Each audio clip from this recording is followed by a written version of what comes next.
Hi guys, thanks so much for watching this video. This morning I am going to put together my well-being, not self-care, but well-being and faith planner. It's actually just faith. So yeah, this is one of my planners that I will use in 2025.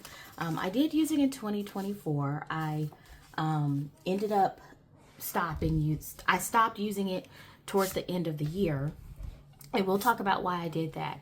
But this is not an everyday planner for me, so we'll flip through by 2024 and I'll talk about the changes I'm going to make in 2025. But yeah, we're going to go ahead and get this one set up just like I've been doing my others for 2025. So this is a Happy Planner cover. I love these poly covers from Happy Planner. You can get these on their planners that they sell at like Office Depot, Staples, Target, and I actually probably like these maybe a little bit better than their traditional covers. It's just the aesthetic appeals to me. This, as you can guess, I make my own inserts for my faith planner, and so this is just a dashboard that I designed and printed, and I just like to call my faith planner Be Still. That is from one of my favorite verses in the Bible. So in 2024, I've already put the 2025-2026 calendar in here. I do not use a faith planner every day or even every week. I just don't, and I don't want to. The way I use, and I really call this a well-being planner because my relationship with religion is probably not the best. I would not call myself a religious person, but I am a spiritual person, and I do have faith. I just don't like to get it tied up in religion so much. But we won't spend that much time on that. What I am saying to you is that when I started this planner, this is another dashboard that I made. When I started this planner, it's really a journal. My goal really was to just have a place where I could explore different spiritual writings, come into a journal and reflect on what I read and what it means to me and how it affects my life. And so I'm basically using the structure of a faith planner to do that. So this is what I started this like in July, and I did a little bit of work, but not a lot, as you can see. This is the layout that I usually have. I start with a monthly, which I do decorate, and then I have a wellness snapshot, a wellness wheel. I focus on spiritual wellness, and then I have 2 blank pages that I use for decoration for the month, and then I get into weekly reflections, and so it's just really open space. I can do whatever I want here. I can read whatever I want. If I want to read scripture, if I want to read just self-help books, whatever the case may be. I also include some devotionals that I get from some online resources, and I read those devotionals. So I'm just trying to improve my spiritual well-being, and I just want to be flexible in how I do that, and this journal allows me to do that. So let's just look. I pretty much stopped working in this journal in September. This is the last month that I decorated, and I didn't do anything behind it. But let's just take a moment and look at a blank month, because I'm actually keeping this entire layout for 2025. So each month starts with these beautiful dashboards that, again, I just print on my home printer. I just use cardstock for my dashboards.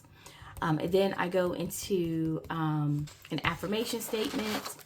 I have a blank monthly, and of course I design all these. They are available in my shop. I have a wellness snapshot, which is, I do that at the beginning of the month, and then a wellness wheel that I track throughout the month, in theory. 2 blank pages that you can do whatever you want, journal, decorate. I like to decorate this at the beginning of the month, and then I get into weekly reflection pages. So it's 1 page per week. And like I said, I just read any and everything that I feel like could contribute to my well-being, spiritual, faith, emotional, whatever the case may be.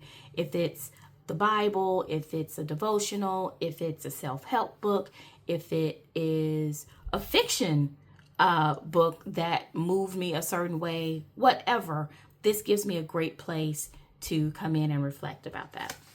And that is basically what the month looks like. And then I just have an extra page of notes.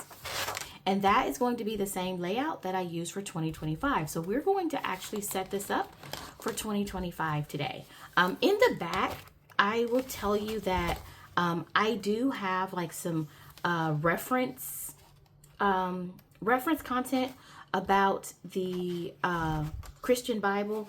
And that's because I grew up as a Christian, actually as a Southern Baptist, and the Bible is a primary source for me. And so I love history. So one thing that always fascinates me are the like the maps and the locations and like all the references in the Bible that do correlate to actual historical places. That I just find that fascinating. I am not someone who believes the Bible is 100% factual or historical necessarily. I think it references historical places, people, and events. And then you have a lot of parables and allegories and all that great stuff. And so that's just my personal belief about it. But I do enjoy making those connections to, you know, actual events and places and times and things like that. And so I have that in the back, and then I just have some devotionals that I usually print from online in the front. So let's get this set up. Now, I am going to keep the cover. I've already put in the new calendar. I'm keeping my devotional guides because I didn't get a chance to really get into these like I wanted to. So I'm going to try that in 2025. And again, all of these are freebies.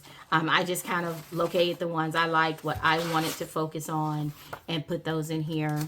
I have a Books of the Bible tracker because I do want to read the Bible completely in 2025.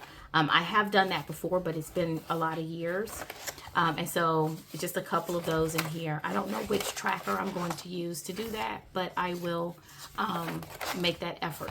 So all I need to do is remove the months that I've already worked on. Since I'm not changing the layout or the decor, I've basically just printed new sheets for each month. So I'm taking out all of my existing months. A couple of months that I didn't use, I'm going to leave those in here just to save on paper and printouts. There's no need to reprint something that, you know, you have a blank set already. You know, just repurpose that. I'm going to move this back to the front. And I think September is pretty much where that starts. I only used the monthly in September. I did not use anything else out of September. So I can use most of that month. And then I have nothing for October. So I can use all of that month. I can use all of November and all of December. And just relabel the tabs. So that saved a lot on printing. So let's go ahead and get this updated. I usually set this up for 6 months because this is a journal that I don't stress myself. If I don't work in this journal for an entire month, that is okay. I don't worry about it. So 6 months is how I set this up so that I'm not coming back every 3 months having to do this update. So for September, since I had like half of September that was blank, I only printed the first 2 pages, front and back, that I needed for September, which I'm going to redate these tabs as well. So, okay, let's get into the first month. where I have a blank month and I just have my printables here that I've already flipped through. Let me move this over just a little bit. So these are my printables. And as always, I just print these on my home printer and get them cut. And now I'm going to start popping these in. But yeah, you know, how do you guys use a well-being, spiritual, or faith planner? I personally think people should do whatever makes them feel comfortable and whatever gives them joy in whatever form that looks like. So that's my thought process. I know that there are a lot of, it seems like just about every planner influencer has a faith planner. And yeah, and I see them all kind of use it in similar ways. And so I felt a little awkward doing this because that just wasn't comfortable for me. And so I just wonder how you guys use a faith planner, if you have one. I'm definitely more comfortable probably referencing this as a spiritual or well-being planner because I don't intend to only use religious texts in here. Oh, wow, these are sticking. That's surprising to me. Let's see if I can get some of that up. Okay, so all I'm doing now is just removing these old tab labels, and I'm going to replace them with new ones.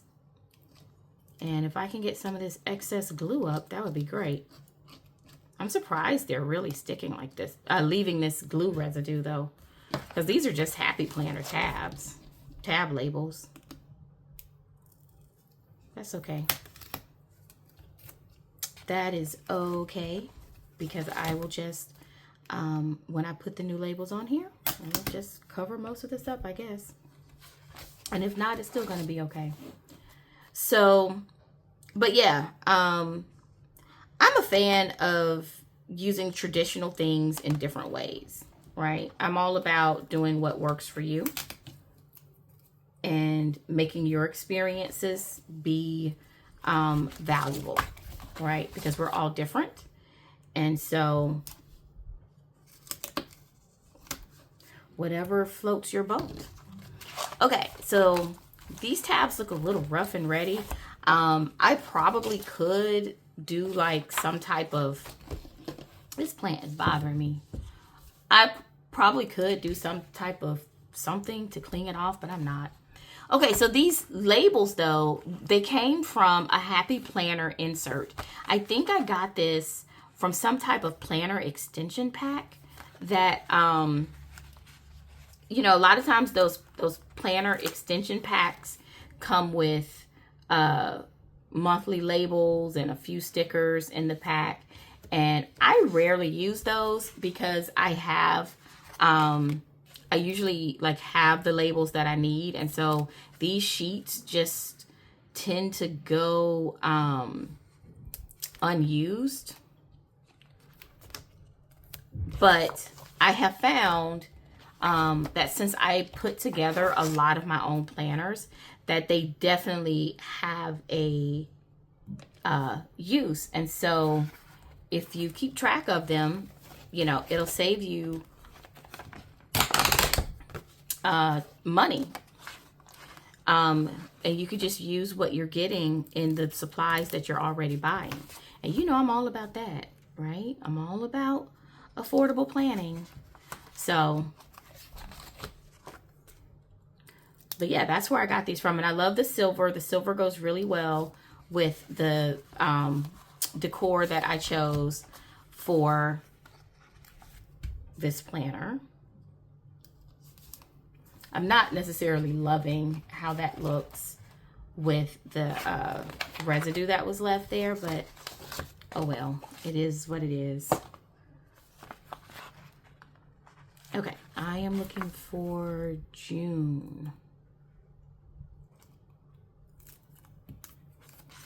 All right, and that one, I now have 6 months of updated planning pages in here. I am going to put my Psalms devotional in January. That's probably where I will start or pick back up, because I think I actually did start in this. So I will pick that back up in January. Yeah, and that's it. So what I usually do is I keep this in the back so that I will always have it when I get ready to update the other 6 months. So that way I don't misplace it, because I'm bad at misplacing things. But yeah, this is it. I will say that I did get these rings from Staples. They are Martha Stewart rings, and although they look like they're metal, they are not. These are plastic. They cost about $6. And I just love the aesthetic of them because they give you the look of metal, but they are not metal, you guys. These are plastic rings, but I think they are gorgeous. They have a beautiful shine to them. They say Martha Stewart here, and they're slightly bigger than your regular size Happy Planner rings. So if you need something that's not as large as a 2-inch expander ring, but you need something a little bit bigger than just that 1 inch that you typically get, options like this are great options for that. So they do. I've never seen these on Amazon. I've only ever seen them at Staples, but you can buy something similar at Amazon as well. Okay, so that's it. Thank you guys so much for watching me put together my faith, spiritual well-being, whatever you want to call it, journal, and best wishes to you, and let's keep planning in 2025.